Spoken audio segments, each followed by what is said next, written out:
Setelah saya membuat tantangan secara publik kepada Bahar Smith untuk duel, ya jelas di video saya yang ini saya memberikan tantangan secara terbuka kepada Bahar Smith untuk duel fisik.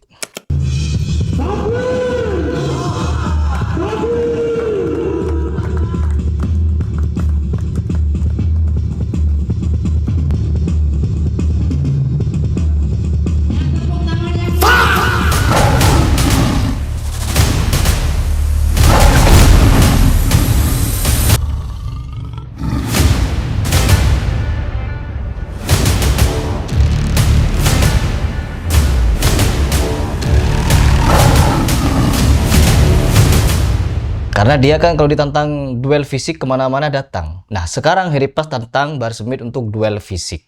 Karena dia juga sering melakukan tindakan kekerasan kepada orang lain. Seperti ini.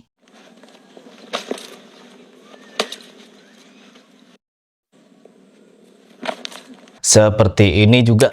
Dan bahkan dia sampai masuk penjara akibat melakukan tindakan kekerasan pula kepada sopir taksi. Ditantang berantem sama Cory, datang dia ke Kresek. Abang saksi kan bang? Nih, tentara nih saksi. Saya nunggu di tempat sepi. Sendiri, saya sendiri kan? Jangan. Kalau memang punya nyali, nah sekarang udah tahu lah. Siapa yang punya nyali? Saya datang ke Kresek. Bahar Smith datang ke Kresek. Berseteru dengan Andi Rompas, dia datang ke Minahasa. Andi Rompas. Bilang sama dia, Ana udah sampai ke tempat dia tuh di Minahasa. Suruh dia coba sampai ke tempat Ana di Wonasa di Manado. Pokoknya nak terang potong-potong bala dua apa dia. Tapi kenapa ketika berseteru dengan Harry Pras, dia tidak datang ke tempat Harry Pras atau membuat video lah minimal untuk menerima tantangan Harry Pras. Ujuk-ujuk dia menerima tantangan Harry Pras, dia malah bikin video nyodorin muridnya. Kamu siap melawan Harry Pras? Kepada Cory, kepada Andi Rompas, dia maju sendirian. Datang sendirian ke Kresek. Ke Minahasa sama juga begitu bawa orang. Giliran kepada Harry Pras nyodorin muridnya. Kenapa gak maju sendiri Bahar? Dalam tubuh saya mengalir dalam. Diam!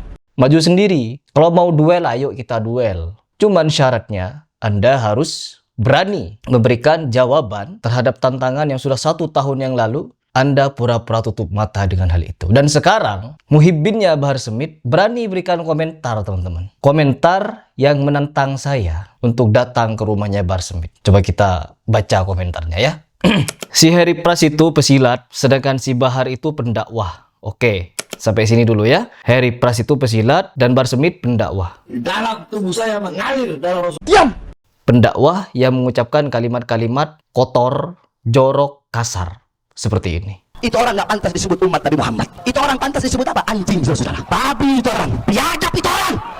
Dan apalagi mencaci maki. Wahabi bangsat nih. Apalagi berbohong atas nama Allah. Seperti ini. Kata Allah, kamu kera-kera bersorban, kamu ustadz jahanam, kamu kiai bangsat. Kata Allah Subhanahu Wa Taala. Mana ada Allah Subhanahu Wa Taala mengucapkan kamu kera-kera bersorban, kamu kiai bangsat, kamu kiai biadab. Di surat apa? Di ayat keberapa Allah Subhanahu Wa Taala mengucapkan hal tersebut? Kata Allah katanya. Ini pendakwah, bukan pendakwah, ini preman berpakaian agamis. Sepaket dengan gurunya, yaitu Rizik Syihab. Kemana-mana, saudara-saudara, kalimat kasar, teriak ke sana sini. Gak capek apa? Lanjut lagi baca komentarnya. Jelas beda Fir. Lagian juga si Harry Pras nantangnya cuma keluar-keluar di channelnya. Ya gak nyambung. Kalau mau nantang datengin ke rumahnya tanpa harus keluar-keluar begitu. Dikira saya itu oknum-oknum santri anu yang dimana-mana suka gerudak-geruduk tanpa adab, tanpa akhlak. Kan banyak di antara mereka geruduk ke sana ke Trans 7. Demo berapa minggu itu, berdemo di sana. Semua karyawan Trans 7 katanya mau digorok lehernya. Dan tak berhenti sampai di situ. Saking pedenya datang dari Banyuwangi ke Jakarta. Saya ini orang Banyuwangi. Kalau santet itu boleh, saya santet. Saya Muhammad Nurul Rasyid, asal dari Banyuwangi. Kami jauh-jauh di sini. Ada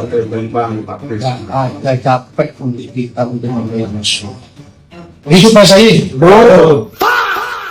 Kapunya hati kami tersayang-sayang berdua. Kalau boleh santet halal, saya santet betul. Keren. Emang bisa, emang ada santet. Hah? Emang ada santet? Aduh ya Allah. Ini orang-orang seperti ini nih yang dikatakan santri, ilmunya tembus kepada Nabi. Mulai kapan ada cerita bahwa Nabi sallallahu alaihi wasallam ngancam orang dengan santet, ngancam orang dengan gorok leher, ngancam orang dengan bakar gedung, bakar rumah? Gak ada, geruduk sana, geruduk sini, gak ada. Nabi sallallahu alaihi wasallam datang ke Taif, cuma bawa beberapa sahabat, tidak gerudak-geruduk mendakwahkan, mengajak orang masuk Islam. Dilempar batu, dilempar kotoran, dilempar tulang onta. Nabi sallallahu alaihi wasallam, mana ada, nanti kalian saya gorok lehernya ya. Gak ada Nabi bilang begitu. Bahkan ketika Nabi sallallahu alaihi wasallam didatangi oleh malaikat Jabal, memberikan tawaran malaikat Jabal kepada Nabi sallallahu alaihi wasallam, bagaimana kalau negeri itu saya timpakan bukit, bunuh, kata malaikat Jabal. Apa kata Nabi? Jangan. Suatu saat saya mengharapkan di antara mereka kelak akan lahir orang-orang yang beriman. Oh, kalau sekarang enggak, teman-teman. Orang yang mengaku-ngaku ilmunya tembus kepada Nabi ini, oh enggak, gorok leher. Sesama muslim hanya karena membahas tentang feodalisme, jalan-jalan rangka, cium-cium kaki, apa yang dilakukan? Mau dibakar gedungnya, mau digorok leher. Sesama muslim. Innalillahi wa inna ilaihi raji'un. Transmart, ya. Transmart di demo, disegel. Apa ini santri ini? Kita membela kehormatan kiai. Membela kehormatan kiai bukan dengan cara seperti itu, tapi dengan akhlak, dengan ilmu, dengan berkaca diri, berbenah diri. Dikritik bukan marah harusnya. Orang berilmu dikritik bukan marah, tapi apa? Membenah diri. Oh iya, kita jangan mengajarkan jalan-jalan ruku lagi, jalan rangka. Oh enggak, sampai sekarang teman-teman. Masih ada jalan-jalan rangka cium kaki, itu masih ada. Kalian kalau pergi ke Yaman, sekolah di Yaman, pulang, dulu kalian cium tangan. Sekarang harus cium kaki. Yang paling utama, engkau sebelum ke Hadramut cium tangan dengan guru-gurumu yang dahulu kan ya. Ketika engkau berangkat ke Hadramut, semestinya bukan cium tangan, cium kaki. Semestinya bukan cium tangan, cium kaki. Semestinya bukan cium tangan, cium kaki. Semestinya engkau lebih beradab dengan guru-gurumu yang dahulu. Dan apakah itu hanya sekedar ucapan? Oh tidak, diterapkan, dipraktekkan.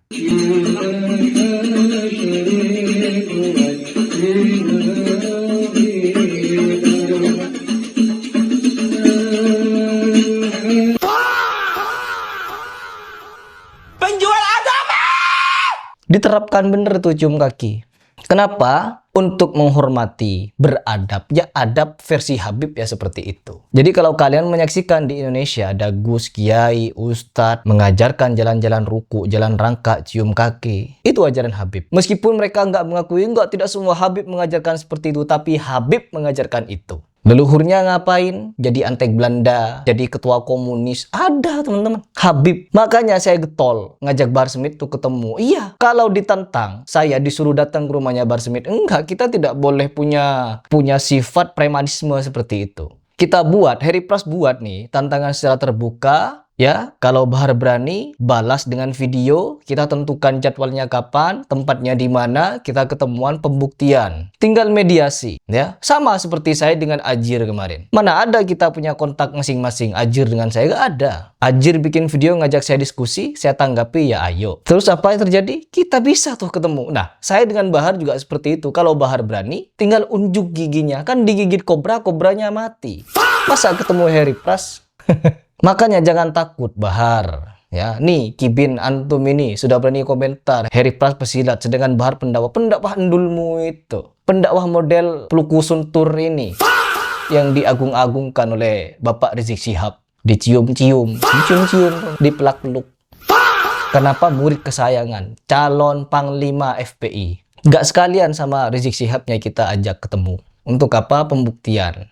Karena apa? Seolah-olah Rizik Syihab-nya diam. Melihat muridnya berdusta atas Nabi, diam. Tetap diagungkan tuh murid. Berdusta atas nama Allah, diam. Berdusta atas nama ulama juga diam. Berdusta atas sejarah, diam. Apa kedustaan Bahar Smith yang dikritik oleh Rizik Syihab? Gak ada. Semuanya dibela, diagungkan. Kenapa Habib Bahar saya suruh ceramah tentang pernikahan? Biar Bahar Smith tidak hanya dianggap sebagai tukang obat, tapi dia berilmu. Tumen Habib Bahar disetel sama panitia. Takbir! Takbir! Sengaja saya minta begitu. Selama ini banyak orang berpikir, bahkan memfitnah. Habib Bahar itu, cuma jualan obat. Habib Bahar itu nggak punya ilmu. Habib Bahar itu nggak bisa baca kitab. Habib Bahar itu nggak bisa membahas soal ajaran agama. Ini harus kita tepis, saudara. Jujur tadi yang disampaikan Habib Bahar, bagus tidak? Cakep tidak? Nasihatnya luar biasa tidak? Nah ayo Rizik Syihab, sekalian nih guru dan murid kita ajak ketemu untuk pembuktian. Bela tuh murid yang banyak nipu orang, banyak membohongi orang dengan nama Nabi dan nama Allah. Sampai banyak orang yang nanya di komentar Harry Plus, kapan live baku hantamnya sama Bahar Smith? Kapan live duelnya sama Bahar Smith? Jual tiketnya dan lain sebagainya. Sudah banyak tuh yang nungguin Harry Plus dan Bahar Smith duel. Barangkali ada yang mau mengundang Bahar Smith duel dengan Harry Plus. Tapi sebelum itu, kita buktikan dulu siapa yang salah dan siapa yang benar. Karena saya tidak mau hanya duel dengan atas nama hawa nafsu semata, ingin mukul orang. No, itu bukan mental saya. Mental saya ketika duel harus ada pembuktian siapa yang benar dan siapa yang salah. Kalau Harry Plus terbukti salah, kita duel, ya, kita fight. Tapi kalau Harry Plus benar, maka Bahar Smith harus tobat, harus minta maaf, klarifikasi, dan apa? Mengaku kalau dirinya telah nipu umat bertahun-tahun. Dan beserta kibin-kibinnya yang ikut nipu umat dan nipu diri mereka sendiri juga minta maaf. Berjemaah. Kalau berani. Kalau takut, lanjutkan pakai lipstik. Bahar Smith, lanjutkan pakai lipstik. Kenapa mesti pakai lipstik? Dipakainya lipstik. Lipstik itu kan pencitraan. Udah jelas bibir itu hitam macam sawo busuk. Dipasang merah. Dipasang merah itu kan pembohongan publik itu. Pembohongan publik. Apa adanya saja. Banyak kakak-kakak kita, jamaah-jamaah kita tak ada pakai make up. Tapi orang senang. Kenapa? Yang penting itu inner beauty. Kecantikan dari dalam. Kadang pakai make up kita pula takut nengok. Macam musuh Batman.